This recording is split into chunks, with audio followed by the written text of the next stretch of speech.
잠깐 기도하겠습니다. 하나님, 오늘도 하나님의 말씀을 우리에게 주시니 감사합니다. 믿는 마음으로 하나님의 말씀을 받게 하시고 정말 믿음으로 우리의 삶이 변화되는 시간 되기를 원합니다. 모든 것 예수님의 이름으로 기도합니다. 아멘. 오늘 본문은요, 제가 감리교 교육국에 근무하면서 잊지 못할 교재의 주제가 되었습니다. 그때 저는 믿음으로 승리해요라는 교재를 그 제목으로 여름 성령학교 교재를 만들었습니다. 여기 오신 분이 그때 내 책의 디자인을 해주신 분입니다. 이 다윗의 이야기는 내가 가장 힘들었던 시간에 나에게 큰 힘이 되었던 이야기였습니다. 우리는요, 다윗의 이야기를 다 알아요. 어렸을 때부터 너무 많이 들어서 그거는 애들의 얘기야 라고 말하고 지나가는데, 사실 이 다윗의 이야기는 우리 어른들을 향한 굉장히 큰 도전을 주는 이야기입니다. 오늘 우리가 정말 이 이야기 속에서 우리들이 영적 눈이 떠져서 하나님이 우리에게 무슨 말씀을 하시는지 잘 여러분 생각하시기를 바랍니다. 나는 그 제목을 되게 단순하게, 오늘도 설교 제목을 하려다가 그거는 설명으로 하기로 했습니다. 믿음으로 승리해요라는 제목으로 교재를 집필했습니다. 그때 많은 집필자들이 저에게 부장님 그거 너무 식상해요, 그 제목 말고 좀 멋있는 제목으로 합시다 했는데, 저는 그게 나의 마음의 고백이었습니다. 믿음만이 승리할 수 있다. 그래서 그냥 제목으로 교재를 그렇게 했는데, 그 교재가 나가자 현장에서는 감리교 교재가 변했다고 엄청 많이 팔렸고, 감리교 교재에 대한 새로운 인식을 갖게 하는 귀중한 교재가 되었습니다. 정말 하나님을 믿는 믿음만이 승리함을 보여주었습니다. 우린 지금 첫 번째 그 전전주에 보이지 않는 것을 믿는 믿음이란 제목으로 우리가 하나님을 믿는 믿음이 무엇인가를 살펴보았고요. 지난주에는 보이지 않는 것까지 보는 하나님에 대해서 생각해 보았습니다. 오늘의 설교 제목은요, 당신은 무엇을 보며 살아가느냐입니다. 여러분의 삶이 믿음으로 승리하기 위해서는 여러분이 보는 것이 굉장히 중요합니다. 여러분이 듣는 것도 굉장히 중요합니다. 오늘 우리는 무엇을 볼까, 무엇을 들을까 결정하는 시간이 되기를 바랍니다. 보아야 할 것을 보고 들어야 할 것을 들을 때 여러분의 인생은 믿음으로 승리하게 될 것입니다. 오늘 본문은 블레셋이 이스라엘에 쳐들어옴으로 시작됩니다. 이스라엘 젊은이들이 다 전쟁에 소집됩니다. 이새의 집, 다윗의 형제들도 3명이나 전쟁에 소집되었습니다. 전쟁터는 엘라 골짜기를 사이에 두고 양쪽 군대들이 진을 쳤습니다. 한쪽에는 이스라엘 군대, 한쪽에는 블레셋 군대가 진을 치고 있습니다. 옛날 전쟁은 전체가 함께 붙어서 싸우기보다 먼저 장군들이 나가서 대표로 싸우게 됩니다. 그래서 이기는 장군 쪽이 승리하는 것이고, 그 나머지들은 다 거기에 패배자로서 모든 것이 빼앗기고 종이 되는 그런 전쟁의 형태였습니다. 이때 블레셋 대표 장군은 골리앗입니다. 그런데 이스라엘은 골리앗을 대항해 나갈 아무런 사람도 없었습니다. 골리앗이 나와서 이스라엘 사람들을 모욕하면서 자기와 싸우자고 부릅니다. 골리앗의 키는 3m 정도 됩니다. 그리고 갑옷의 무게도 70kg이나 되었다고 합니다. 이 모습을 본 아무도 나서지 못합니다. 골리앗의 이런 음성은요, 40일 동안 조속으로 계속되었다고 말하고 있습니다. 전쟁터인데 싸우는 소리는 없습니다. 오직 들리는 소리는 골리앗의 음성뿐입니다. 왜 골리앗이 아침 저녁으로 나와서 소리칠까요? 그것은요, 그가 원하는 목표가 있습니다. 사람들은요, 똑같은 소리를 계속 들으면 그것을 진실로 믿게 됩니다. 그리고 뭐예요? 혼동스럽게 되고 나중에는 두려움에 사로잡히게 됩니다. 골리앗이 나올 때마다, 그 음성을 들을 때마다 이스라엘 사람들은 두려움에 사로잡힙니다. 골리앗의 소리가 너무 무서워서 숲속으로 숨어버립니다. 두려움을 피해서 숨지만 또다시 어김없이 시간이 되면 거인은 나타납니다. 현대 사회를 살아가는 우리 역시 이러한 두려움이라는 거인을 매일 보며 살아갑니다. 특별히 작년부터 우리를 강타한 거인은 코로나였습니다. 하루 종일 방송을 틀면 코로나의 소식이 전해집니다. 많은 사람들은 코로나에 눌려버렸습니다. 시간이 지나면서 이제 많은 사람들이 백신도 맞으면서 건너왔지만 아직도 코로나에 눌려있는 많은 사람들이 있습니다. 더 우리를 힘들게 하는 것은 미래가 불확실한 현대사회를 살아가고 있다는 것입니다. 그래서 우울증에 시달리는 사람이 점점 많아지고 있습니다. 세계적으로 우울증 환자는 약 3억 5천만이 넘는다고 합니다. 또 우울이 깊어져 자살하는 사람의 수는 매년 80만 건이나 된다고 합니다. 자살까지는 아니더라도 깊은 두려움을 피하기 위해서 많은 사람들은 술을 마시고 마약을 하고 즐기며 그 두려움을 잊기 위해서 온갖 수단을 다해서 자기들의 삶을 두려움에서 피하려고 노력합니다. 여러분의 삶은 어떤가요? 여러분에게도 이렇게 거대하게 밀려오는 두려움이라는 거인이 여러분의 눈앞에 어른거리시나요? 자녀 때문에, 자신의 미래 때문에, 건강 때문에 여러 가지 모양의 거인은 우리 삶을 힘들게 하고 우리를 지치게 합니다. 오늘 말씀은 이러한 거인이라는 두려움에 사로잡혀 있는 우리에게 어떻게 거인을 물리칠 수 있는가를 잘 보여주고 있습니다. 두려움을 물리치기 위해서 가장 먼저 우선돼야 될 것은 자기 자신을 보는 겁니다. 나는 지금 무엇을 많이 보고 있는가, 무엇을 많이 듣고 있는가, 그거를 자기 자신을 살펴보는 것입니다. 여러분이 하루를 살면서 가장 많이 보고 가장 많이 듣는 소리는 무엇인가요? 두려움을 주는 거인인가요? 아니면 하나님인가요?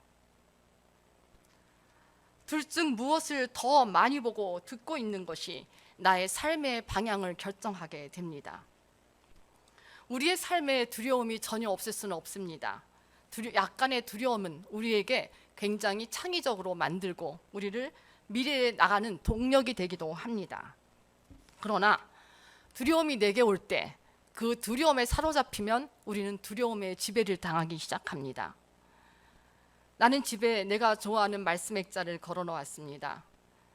나의 삶이 힘들어지거나 어려움을 당할 때 다시 한번 바라봅니다. 그것은 이사야 41장 10절입니다. 우리 전사님 이사야 41장 10절. 제가 읽어드릴게요. 이사야 41장 10절, 여러분들도 잘 아는 말씀일 겁니다. 두려워하지 말라. 내가 너와 함께함이라. 놀라지 말라. 나는 내 하나님이 됨이라. 내가 너를 굳세게 하리라. 참으로 너를 도와주리라. 참으로 나의 의로운 오른손으로 너를 붙들리라. 저는 이외에도 이사야 43장의 말씀을 읽으면서 제 머릿속에 그 문구를 그림으로 그려봅니다. 내가 어려움에 당할 때 어려움이 나를 뒤엎지 못하게, 또 하나님이 나를 그렇게 인도하신다는 것을 그림으로 묵상하면서 그 말씀 속에서 나의 두려움을 이겨내곤 합니다. 저는 이 이사야서 말씀을 볼 때마다 정말 하나님은 나를 바라보고 계시는구나, 하나님이 오늘도 나를 붙잡아주고 계시는구나. 그러면 어느새 밀려왔던 두려움도 사라지게 됩니다. 우리 삶에는 다양한 모습의 거인들이 존재하고 있습니다. 그 거인은 우리의 삶을 위협합니다.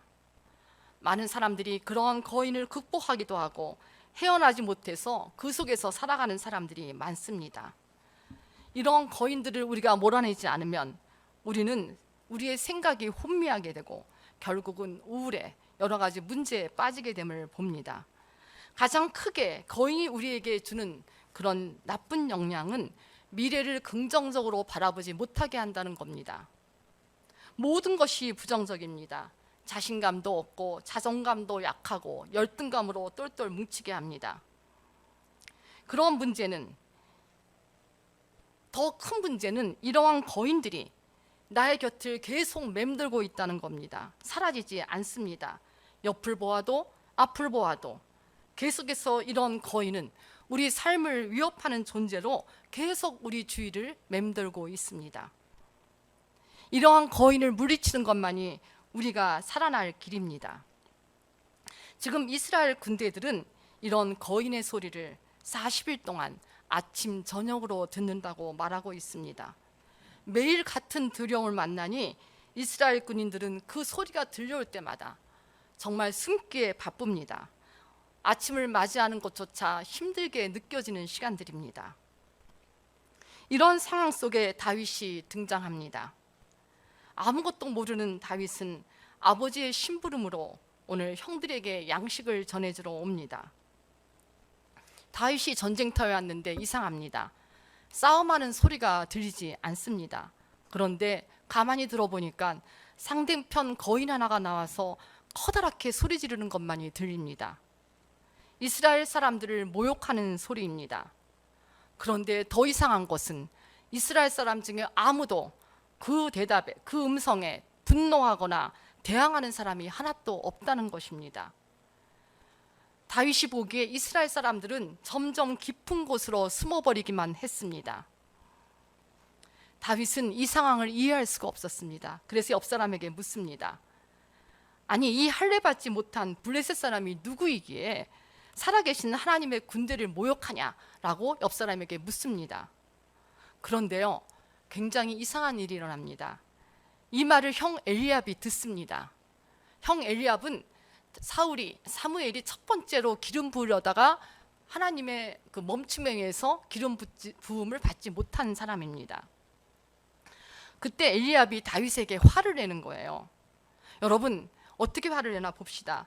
나는 내 교만과 내 마음의 완악함을 아노니 내가 전쟁을 구경하러 왔냐? 이렇게 말합니다. 아니, 지금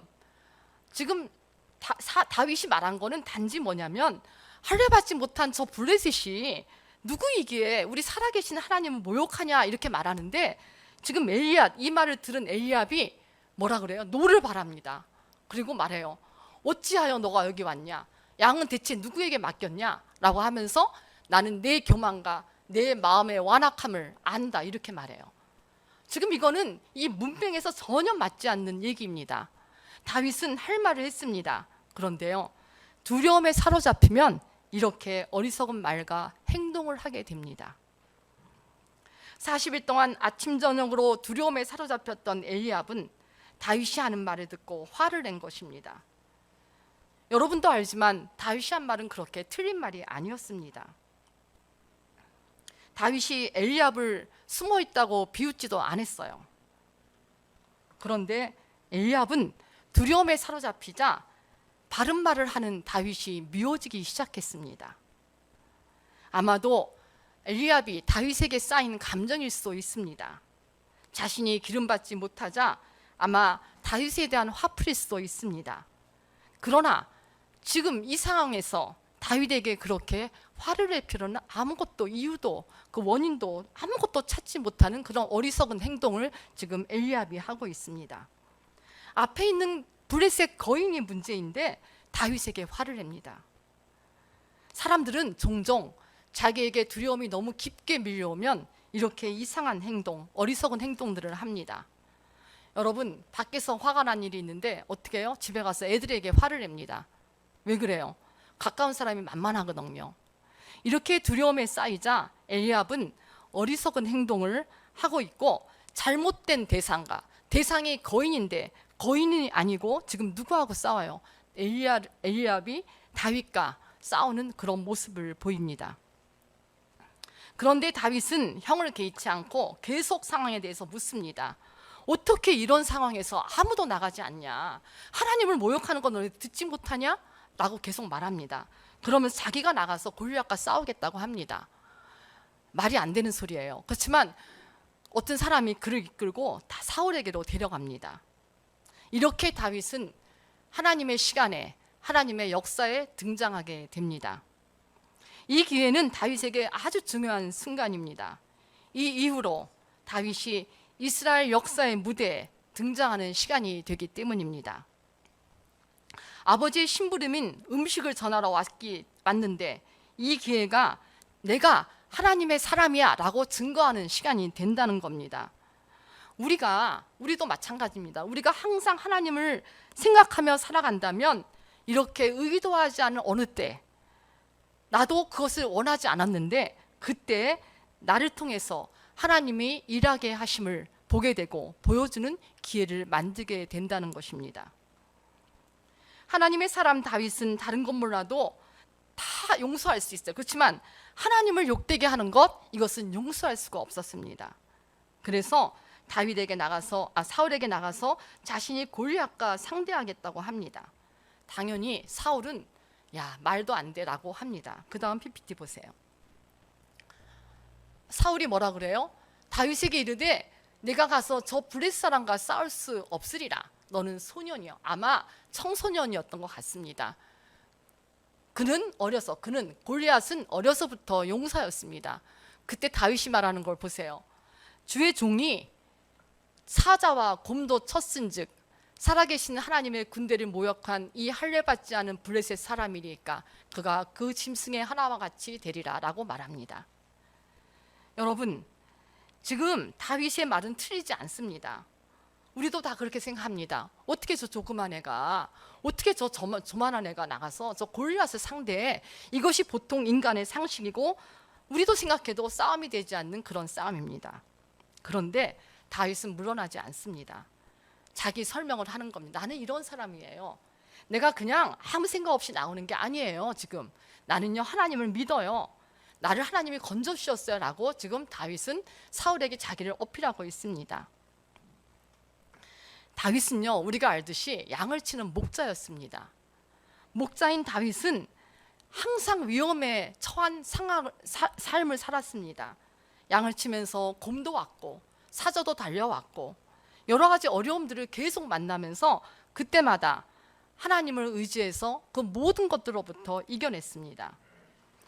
나의 일생이요 내 힘이 아니었어요 라고 고백하는 거예요. 내가 살아온 삶이요 내 힘이 아니었어요. 나는 하나님의 도우심 때문에 여기까지 온 겁니다. 그러니까 분명히 하나님이 나를 오늘도 도울 겁니다 라고 말합니다. 여러분도 한번 생각해 보세요. 여러분이 지금까지 여기까지 오기에 여러분들은 아무런 어려움이 없었나요? 경제적으로 너무 여유 있었나요? 한 번도 병에 들지 않아서 건강했었나요? 자녀 때문에 걱정하고 근심하는 날이 없어서 여기 와 있나요? 직장으로 근심하지 않았나요? 또 경제적으로 힘들고 젊은이들은 어떻게 될지 모르는 나의 미래에 대해서 불안하고 떨리는 마음으로 우리는 지냈습니다. 그래도 여기까지 올 수 있었습니다. 보이지 않는 미래가 나를 굉장히 억눌러도 지금 여기 여러분이 있는 것 자체가 감사이고 은혜임을 기억하시기 바랍니다. 다윗은 매 순간 하나님이 자신을 도왔다고 고백합니다. 다윗의 나이 그리 많지 않습니다. 소년이라는 표현을 보아서 아마 중고동생 또 청년이었을지 젊은 청년이었을지 모릅니다. 그러나 다윗의 하나님을 신뢰하는 믿음은 어떤 사람보다 더 컸던 것을 볼 수가 있습니다. 우리 교회 청년들도 이러한 믿음을 가지고 살아가시기 바랍니다. 신앙은요 나이에 따라서 올라가지 않더라고요. 우리가 정말 죽는 그 순간까지 내 믿음을 잘 지킨다는 것 쉬운 일 아닙니다. 저는요 그래서 여기 나이 많으신 분들을 보면 존경스럽습니다. 정말 내가 신앙을 지켜서 끝까지 내가 죽는 그 순간까지 하나님을 부인하지 않고 하나님의 계획 안에서 하나님의 뜻 안에 살아간다는 것, 이것은 은총입니다. 여러분이 이 집에 가서 17장을 자세히 읽어보시기 바랍니다. 지금 다윗이 하나님이라는 말을 언급하기 전까지 아무도 하나님에 대해서 언급한 사람이 없었습니다. 거기는 다 이스라엘 백성들이었습니다. 하나님을 믿는 사람들이었습니다. 그런데 전쟁터에서 다윗이 오기 전까지 어느 누구도 하나님에 대해서 아무런 얘기를 하지 않았습니다. 하나님의 이름을 부른 사람이 없습니다. 우리 한번 그 다음에 보세요. 26절 다윗이 이르되 하나님의 군대를 모욕하느냐. 다윗이 이르되 여호와께서, 나는 만군의 여호와의 이름, 오늘 여호와께서. 계속해서 다윗은 지금 자신이 무대에 등장한 것이 자기의 힘이 아니라는 것을 말하고 있습니다. 우리가 살아가면서 신앙인이 고백해야 될 것은 하나님의 이름입니다. 내가가 아니라 하나님이 하셨다는 것을 고백하는 것이 우리의 신앙의 고백이 되어야 합니다. 여러분, 진정 하나님을 신뢰한다면 어떤 상황에서든지 가장 먼저 여러분이 하나님을 바라볼 수 있는 사람이 되어야 합니다. 여러분이 아무리 어려워도, 여러분이 무너져 내리는 것 같은 어려움 속에 있어도 그 속에서 여러분들이 잊지 말아야 될 이름은 하나님입니다. 여러분들이 하나님을 놓는 순간 두려운 거인은 여러분을 엄습하게 됩니다. 여러분이 인생을 살아가면서 주변 상황에서 어떤 일이 벌어져도 여러분이 흔들리지 말아야 할 것은 하나님이 나를 도와주시기 때문입니다. 우리가 다윗의 신뢰를 배우는 것, 오늘 굉장히 중요한 시간입니다. 여러분이 그래야만 일상을 살아나갈 수 있습니다. 여러분들이 믿음으로 승리할 수 있다는 것입니다. 나와 함께 하시는 보이지 않는 하나님을 볼 수 있다면 그것이 축복입니다. 그것이 은혜입니다. 하나님은 자신을 바라보며 신뢰하는 사람의 삶을 끝까지 이끌어 가십니다. 다윗은 싸우러 나갑니다. 사울이 허락했습니다. 사울이 허락한 이유는 잘 모르겠지만 아마 사울에게도 대안이 없었던 것 같습니다. 그래서 다윗이 나갈 때 미안했던지 자신의 군복을 벗어서 다윗에게 입힙니다. 사울 역시 어리석은 행동을 하고 있어요. 사울은요, 우리가 처음 봤듯이 다른 사람보다 머리 하나는 더 큰 사람이었습니다. 다윗은 지금 청소년이에요. 자기 옷을 입힌다는 것 자체가 얼마나 어리석은지 그는 지금 두려움 때문에 아무것도 알 수 없는 상황이 되었습니다. 두려움에 우리가 설 때 가장 우선적으로 우리가 해야 될 것은 뭐냐면 사울처럼 세상의 무기로 자기를 포장하는 것을 버려야 됩니다. 우리는요, 많은 사람들이 세상의 스펙과 세상의 경력과 세상의 재산과 모든 것으로 자기를 포장합니다. 우리의 능력으로 그 두려움을 헤쳐나가겠다고는 생각보다는 우리는 정말 모든 것으로 하나님을 믿는 신뢰보다 더 많은 자기가 가진 것으로 자기를 포장하면서 나가는 것을 볼 수가 있습니다. 다윗은요, 사울이 주는 모든 것이 거추장스러웠어요. 그냥 맨몸으로 나갑니다. 그에게 필요한 것은 자신이 매일 갈고 닦은 물매질할 때 사용하는 돌과 막대기였습니다. 여러분, 그런데 오늘 한번 우리 다시 생각해 봅시다. 정말 다윗이 왜 이렇게 담대할 수 있었나? 다윗이 삶의 현장인 들판에서 하나님을 경험한 것도 있습니다. 그런데 더 큰 이유가 있습니다. 그것은 지난주 우리가 다윗의 머리에 기름이 부어지는 장면에서 있었던 일입니다. 다음 쪽 한번 보세요. 한번 다 같이 읽읍시다. 시작. 사무엘이 기름 뿔병을 가져다가 그의 형제 중에서 그에게 부었더니 이날 이후로 다윗이 여호와의 영에 크게 감동되니라. 지금 다윗이 이렇게 자신 있게 나갈 수 있었던 것은 하나님의 영이, 성령이 다윗의 안에서 작동하고 있었다는 것입니다. 여러분, 많은 사람들이 그래요. 이런 어려움 앞에 사울처럼 말합니다. 어떻게 이걸 해요? 우리는 작아요. 우리는 돈도 없어요. 우리 능력은 작아요. 무슨 방법을 써야 되지 않나요? 라고 하는데 다윗의 영이 임하자 다윗은 영적인 눈을 뜬 것입니다. 영적인 눈이 떠지자 다른 사람이 볼 수 없었던 하나님의 군대를 보기 시작한 것입니다. 다윗은 하나님의 군대가 자신과 함께 있는 것을 봅니다. 그래서 다윗은 걱정이 없었습니다. 우리는 하나님의 군대가 함께하는 모습을 성경 여러 군데에서 볼 수 있습니다. 오늘 한번 대표로 열왕기하 6장을 한번 보겠습니다. 이때는 아람 군대가 이스라엘을 쳐들어왔을 때입니다. 아람의 왕은 이상하게 생각합니다. 자기들이 들어가는 곳마다 먼저 가서 이스라엘 사람들을 뒤를 치고 있었습니다. 그래서 매번 싸움에서 지게 됩니다. 그래서 이때는 굉장히 많은 군사를 데리고 지금 왔습니다. 이때 하나님의 사람 엘리사의 그 종이 나가서 봤을 때 막 그 군대가, 아람 군대가 엄청 많이 성읍을 다 둘러싼 것을 봅니다. 그 사환이 너무 놀랐습니다. 그래서 엘리사에게 들어옵니다. 네 주여, 엘리사님 어찌하면 우리가 됩니까? 라고 묻습니다. 그때 엘리사가 그럽니다. 두려워하지 마. 우리와 함께한 자가 그들과 함께한 자보다 더 많다, 이렇게 말합니다. 그러고 기도하여 이르되 여호와여 원컨대 그의 눈을 열어서 보게 하옵소서, 영적인 눈을 뜨게 해달라고 기도하니까 그 청년의 눈을 여심해 그가 보니 불말과 불병거가 산에 가득하여 엘리사를 둘러쌌더라 라고 말합니다. 여러분, 성경을 믿나요? 이런 일이 또 여호수아에도 나타납니다. 우리는요, 성경의 말씀을 우리에게 주시는 말씀으로 믿을 때 우리의 신앙이 성장하는 것을 볼 수가 있습니다. 엘리사가 본 것은 하나님의 군대였습니다. 우리가 영의 눈을 뜨고 보면은 우리가 혼자이지 않음을 알게 됩니다. 그래서 어떤 무장한 거인이 나한테 몰려와도, 어떤 아람 군대가 크게 무장하고 나에게 몰려와도 하나님의 군대가 나를 지켜줍니다.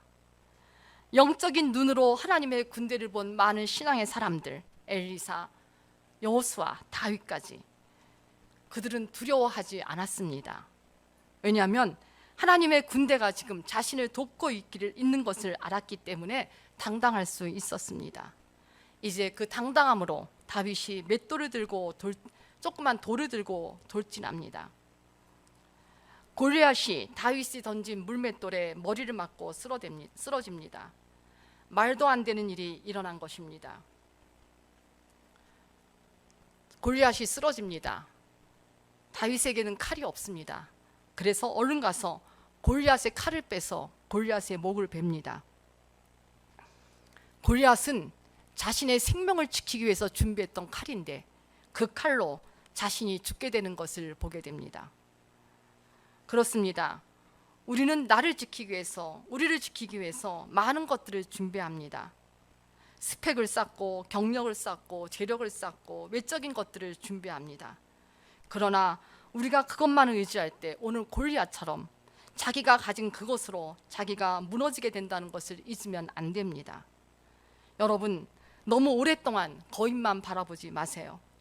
나와 함께 하시는 하나님의 군대를 바라보는 신앙이 되길 바랍니다. 사탄은 하나님의 군대 앞에서 패할 수밖에 없습니다. 이제부터 여러분은 어떤 두려움이 다가와도 걱정하지 마세요. 우리의 눈을 열어서 우리를 돕는 하나님을 보세요. 그리고 크게 외치세요. 사탄, 너는 하나님을 이길 수 없어. 물러가. 숲속에 숨어 거인만 생각하는 많은 사람과 달리 이제 우리는 우리를 도우시고 우리의 미래를 열어가시는 하나님, 그 하나님을 거인보다 더 많이, 더 자주 보고 듣고 하면서 살아가길 원합니다. 이것이 나의 고백이고 여러분의 고백이 되기를 바랍니다. 기도합시다. 하나님, 우리는 약할 수밖에 없습니다. 우리는 거대한 거인 같은 두려움에 무너질 수밖에 없습니다. 내일이 걱정되고 또 우리의 현재도 걱정됩니다. 하나님, 그러나 이 시간 다윗과 함께 하신 하나님이 우리에게도 함께함을 믿습니다. 그래서 하나님의 군대가 모든 것을 이기는 그날을 우리가 상상하며 기뻐합니다. 하나님, 우리가 하나님만 의지하는 자 되게 하여 주옵소서. 하나님을 붙잡고 나가는 자 되게 하여 주옵소서. 모든 것 감사드리며 예수님의 이름으로 기도합니다. 아멘.